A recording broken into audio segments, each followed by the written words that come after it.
যেখানেই মহাব্বতের কমি হয় সেখানেই সমস্যা হয়।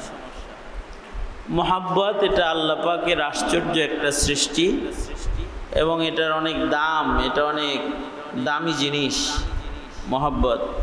মহব্বত যদি থাকে তাহলে খাওয়ান লাগে না, মহব্বত থাকলে তবারকও লাগে না, ঠিক না? হ্যাঁ, যদি মহব্বত থাকে তাহলে তবারক ছাড়াও পয়সা থাকে। মহব্বত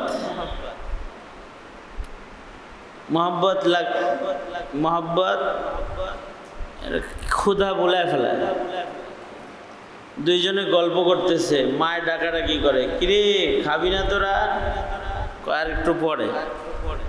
খিদা লাগে না ওগো দুই বন্ধুর? লাগছে, কিন্তু মহাব্বতের কারণে ওদের গল্পটা খাওয়ানোর চাইতে বেশি মজা অনুভব হইতেছে, ক্ষুধা বইলে গেছে। মহব্বত যদি থাকে তখন পিপাসাও ভুলে যায়, মহব্বতের কারণে পিপাসা ভুলে যায়। হাদিস শরীফে আছে, একজনের পিপাসা লাগছে তো পানি নিছে, তাকে পান করাবে, পাশের জন পানি বলে ডাক দিছে। মহব্বত আছে তো নিজের পিয়াজ ভুলে গেছে, কয় ওরে খাও। এভাবে 10 জনকে এই পানি নিয়ে যে ঘুরতেছে, সে একজনের কাছে যায়, আর একজন কয় পানি, মহব্বতে তার পিপাসা ভুলে যায়, কয় ওরে খাও। এইভাবে ঘুরে এসে দেখে যে সবাই মারা গেছে মহব্বতের ভিতরে, পিপাসা ভুলে গেছে।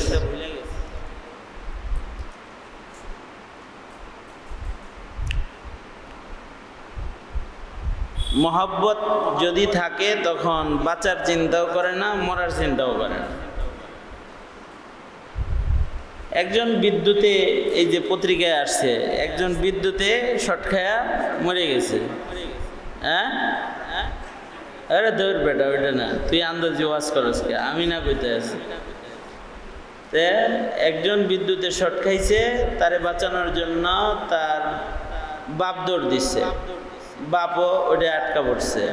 হেরে বাঁচানোর জন্য আরেকজন দৌড় দিছে, সেও জানে যে ওখানে এরা বিদ্যুৎই আটকা পড়তেছে, কিন্তু তারপরেও তার আশা হইল যদি বাঁচাইতে পারি। এই কারণে একজন আরেকজনকে বাঁচাইতে যাইতে যাইতে 6 জন মরে গেছে। একজনকে বাঁচাইতে যায় আরো 5 জন মারা গেছে। তার মানে মহব্বতের কারণে এরা মরার কথা ভুলে গেছে। मोहब्बत एक अजीब शई है, बयां करना नामुमकिन है। मोहब्बत एक अजीब शई है, बयां करना नामुमकिन है। न खाता है न पीता है, न जीता है न मरता है। मोहब्बत এটা থাকলে মানুষের বাঁচা মরার চিন্তাও থাকে না। মহব্বতের মৃত্যু নাই, বলে যে মহব্বতের কি নাই, এই কারণে কয় প্রেমে মরা জলে ডুবে না। তার মানে মহব্বতে মরছে, তো এই মরাটাও কি সার্থক মরা। তার মানে মরার চাইতে মহব্বতের দাম কম না বেশি? মহব্বত এই আশ্চর্য জিনিসটা আল্লাহ পাক বানায়া, এটা 99% আল্লাহ নিজেই দখল করছে। এটা দামি জিনিস, অন্যরে দেন না দিয়া 99% আল্লাহ নিজেই নিছে, আর 1% সবাই দিচ্ছে। যদি আল্লাহ পাক এই 99% মহব্বত নিজে দখল না করতেন, তাইলে পৃথিবীর নাফরমানরা 1 ঢোক পানিও খাইতে পারত না। পৃথিবীর বেঈমানরা একটা দানা পানি খাইতে পারতো না, ওরা অক্সিজেন পাইতো না। আল্লাহ পাক সব বন্ধ করে দিত। ইরান যেরকম জাহাজ চলা বন্ধ করে দিছে, আল্লাহ অক্সিজেন চলা বন্ধ করে দিত, ঠিক না? কিন্তু এই 99% মোহাব্বত আল্লাহ নিজের জন্য রাখছে, এই কারণে দুশ্মনরাও খাওয়ায়। মোহাব্বত বেশি যে, এই কারণে দুশ্মনকেও পালে। সারা জীবন অপরাধ কইরাও যদি 80 বছর পরে মসজিদে আইসা ইসলাহি মাহফিলে আজকে বুড়া যদি তওবা করে যে আর শেভ করবো না, আর নামাজ ছাড়বো না, আর মিথ্যা বলবো না, আর বেপরদা চলবো না, আল্লাহ মাফ করে দাও। আল্লাহ কয় লা তাকনাতু মির রাহমাতিল্লাহ, নিরাশ হইস না, ভালোবাসার দরিয়া আমার অনেক প্রশস্ত, এখন তোর জীবনের সব গুনাহ মাফ করে আমি তোকে জান্নাতি হিসেবে গ্রহণ করে নিলাম। কি কারণে যদি এটা মহব্বত আল্লাহ না রাখতো হইতো 100 খুনের আসামি, বুখারী শরীফে আছে, খুন করছে 100টা, 100 খুন করে তারপরে তওবার লেগে বাইরে হইছে, তাও মাঝ রাস্তায় যে মরে গেছে। মহাব্বতের কারণে আল্লাহ পাক জমিনকে বলে খাটো হয়ে যাও, মাপামাপি করে যেন আমারে যে পাইতে চায় তারে যেন আমি পাইতে পারি। খাটো হও, খাটো হও। জমিন মাপামাপি করেছে, কানে ধরে উঠায় দিব, এখান থেকে কানের কাছে এসে বসে রয়েছে, ঠিক না?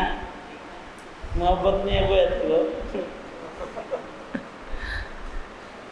এদিকে 3টা এক জায়গায় বসেছিল, এখানে একটা এখানে, সব ফিরিস্তা এক জায়গায় বসে, এতগুলো ফিরিস্তা এক জায়গায় বসলে তো কাছাকাছি করবি, বুড়াগুর মাঝখানে বয় এক একজন।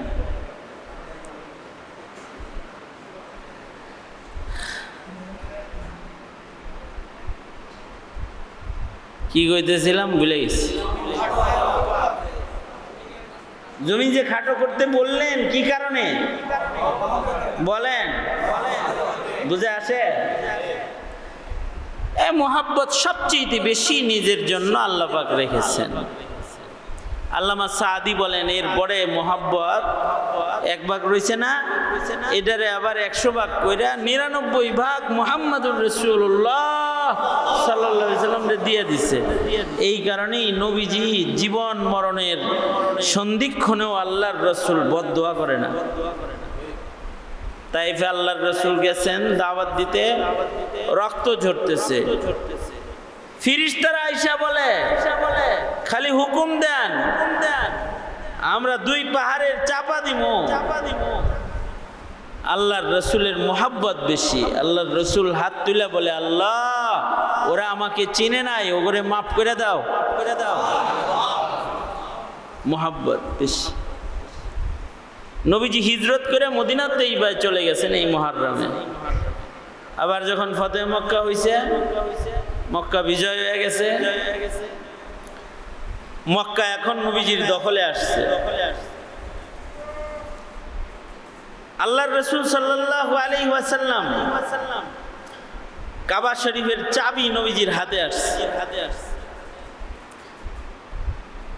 যার কাছে চাবি চাইছে হে দেয় নাই, নবীজি তাকে দিয়ে দিচ্ছে। মোহাব্বত। নবীজি এই মায়ের ভূমি ছেড়ে মদিনায় গেছেন। যখন আসছেন মক্কা বিজয় হইছে, আল্লাহর রসুল মক্কা মুআজ্জমায় কতটা অসহায় যে আল্লাহর নবী মক্কা বিজয় করার পরেও কসর নামাজ পড়ছেন। কসর নামাজ মানে 4 রাকাত, কয় রাকাত পড়ছেন? কসর পড়ছেন। সাহাবীরা বলে আল্লাহর নবী আপনার মায়ের বাড়ি এনে, বাবার বাড়ি, বাপের দেশ, জন্মভূমি, এখানে কসর পড়েন কেন? আল্লাহর রসুল বলেন আমার সম্পদের 1 বিঘত সম্পত্তিও কাফেররা রাখে নাই, সব বেচা ফেলাইছে। এখানে যেহেতু আমার মালিকানার 1% জমিন, 1 বিঘত জমিনও নাই, সুতরাং আমি এখানে মুসাফির, কসরই আমাকে পড়তে হবে। এই রকম দুশ্মনী যারা করছে নবীজি তাদের জন্য পাহাড়ের চূড়ায় দাঁড়ায় বললেন লা তাসরিবা আলাইকুমুল ইয়াউম, তোমাদের প্রতি আমার আজকে আর কোনো অভিযোগ নাই, তোমাদের সবাইরে মাফ করে দিলাম। কিসের কারণে? হ্যাঁ, মুহাব্বত। এই মোহাব্বতের আবার প্রকার আছে। এই যুবকরা তোমরা যারা আসছো, তোমরা আমার এই কথাটা খেয়াল করে শোনো। এই যে এখনকার কথাটা, মুহাব্বতের একটা প্রকার হলো আল হুব্বুত তাবঈ, মুহাব্বত লিজাতিহি, একটা মুহাব্বত আছে যেটা আল্লাহ নিজে বান্দাকে নিজের পক্ষ থেকে দান করেন। আল্লাহ দান করেন এরকম মুহাব্বত। উপমা, উদাহরণ হলো প্রত্যেক মায়ের হৃদয়ে, বাবার হৃদয়ে সন্তানের মুহাব্বত দানকারী কে? আল্লাহ। আল্লাহ নিজে দান করেন। এটা পশু পাখিরেও দান করেন, মাখলুকাতরেও দান করেন। এ কারণে বাঘ, সিংহ এত হিংস্র কিন্তু নিজের সন্তান পালে কিসে বলা? কুকুর তার সন্তানকে যত্ন করে কি কারণে? মুহাব্বত। ওর হৃদয়ে বাচ্চাদের মুহাব্বত দিছে কে? পাখি তার বাচ্চাদের লালন পালন করে, পাহারা দেয়, কারণ ওর হৃদয়ে মুহাব্বত বাচ্চাদের জন্য দিছে কে? এক সাহাবী নবীজির সাথে ঘুরতেছে, তা আল্লাহর রাসূল বললেন, তোমার মাথার উপরে পাখি কিচির মিচির করে কেন? ওর বাচ্চা লয়ে আইছো নাকি তুমি? সাহাবী কয় জি। তো আল্লাহর রাসূল বললেন, ওর মার কষ্ট হইতেছে, ওর বাচ্চাগুলা ওরে ফেরত দিয়ে আসো। মা ওর হৃদয়ে মুহাব্বত দিছে কে বাচ্চার জন্য? আল্লাহ। এই কারণে সন্তানের হৃদয়ে সন্তানের মুহাব্বত মায়ের হৃদয়ে, এটা আল্লাহর দান। কোন মার যদি বাড়ি না থাকে, কোন সন্তান যদি জন্ম হয় এমন যে তার পিতৃ পরিচয় নাই, মানে তার বাপ কে এটা জানা নাই, যদি এমন জন্ম হয় যে তার বাবার নাম জানলেও তার বাবা হাজির নাই, মারা গেছে, অথবা বাপ মায়ের তালাক দিয়ে দূরে চলে গেছে, আর মায়ের যদি অবস্থা এমন হয় যে তার পেটের সন্তান জন্ম হইতেছে কিন্তু তার থাকার জায়গাও নাই, সে রাস্তায় ঘুমায়, তার পরনে কাপড় নাই, তার মায়ের পেটেই ক্ষুধা, যে তার খাবার নাই, তারপরেও মুহাব্বতের কারণে মার হৃদয়ে আল্লাহ এমন মুহাব্বত দিয়ে দেন সন্তানের জন্য আল্লাহর পক্ষ থেকে, যে এই সন্তানের থাকার, মাটিতে শুইতে হয় না, থাকার জায়গার অভাব হয় না, মায়ের আদরের বুক হয় সন্তানের খাট আর ঘুমানোর বিছানা, আর মায়ের আঁচল হয় এই সন্তানের কাপড়, আর মায়ের স্তনের দুধ হয় এই বাচ্চার জন্য খানা দানা। আল্লাহ পাক পরম আদরে মা তার সন্তানকে যত্ন করে পালতে থাকে। সন্তানের ভালোবাসার কোনো কমি হয় না। এই যে সন্তানের প্রতি ভালোবাসা, এটা দিল কে দিছে? এই কারণে আল্লাহ বলে, ওয়াকাদা রাব্বুকা আল্লা তা'বুদু ইল্লা ইয়্যাহ ওয়া বিল ওয়ালিদাইনি ইহসানা। আল্লাহ বলেন যে তোমাদের প্রতি যুগল বর্ণনা, নির্দেশ, যে আল্লাহর ফয়সালা আল্লাহ জানাচ্ছেন, আমার ফয়সালা হলো তোমরা ইবাদত করবা আমার, আর খেদমত করবা মা বাবার। আল্লাহু আকবার, জোরে করে বল। যেখানে নিজের কথা বলে সেখানে মা বাবার কথা বলে। খেদমত করবা মা বাবার, ইহসান করবা পিতামাতার সাথে। এ কারণে কোন সন্তান যদি এই মায়ের মুহাব্বতের শুকরিয়া আদায় না করে, হক আদায় না করে, তো আল্লাহ তাআলা এই সন্তানের দিকে কদরের রাত্রিতেও তার দিকে তাকায় না, তার তওবা কবুল করে না। এমনকি ময়দানে মাহশরে আকুল ওয়ালিদাইন, পিতা মাতাকে যারা কষ্ট দেয় এমন সন্তানের দিকে আল্লাহ তাআলা তাকাইবেন না, তাদের দিকে ফিরে তাকাইবেন না, কারণ ওরা মুহাব্বতের হক আদায় করে নাই। কারণ এই মুহাব্বতটা দিছে কে? কোনো মানুষ যদি একেবারে খারাপও হয়, ডাকাত, চাঁদাবাজ, খুনি, জেনাকার, নেশাগ্রস্ত, নেশা বুঝা। আজকে সকালবেলা ফজরের পরে জানালার পরে দাঁড়াইছি, দেখি আর এক বিল্ডিং এর নিচে ইনজেকশন রেডি করে নেশা করতেছে একজন। আজকে ফজরের পরে আমি দাঁড়াইছি তিনতলা থেকে জানালার পাশে দাঁড়াইছি জানালার পাশে দাঁড়াইতে দেখি যে এতে ইশরাকের পর মোটামুটি দেখি যে ঘুমের থেকে ওইটাই ওই পাশের বাড়ির যে গ্যারেজের ভেতরে যে দারোয়ান থাকে ও নেশাগ্রস্ত, ও দেখি ইঞ্জেকশন মারতেছে, কিন্তু দেখা যাইতেছে ইঞ্জেকশন, নেশাগ্রস্ত। হায় আল্লাহ, আল্লাহ আপনি সকলকে হিদায়াত দান করেন, আমিন বলেন। এখন তো পিতামাতার হক বুঝা, দলের হক বুঝে, নেতার হক বুঝে, বাপের হক বুঝে না, মার হক বুঝে না।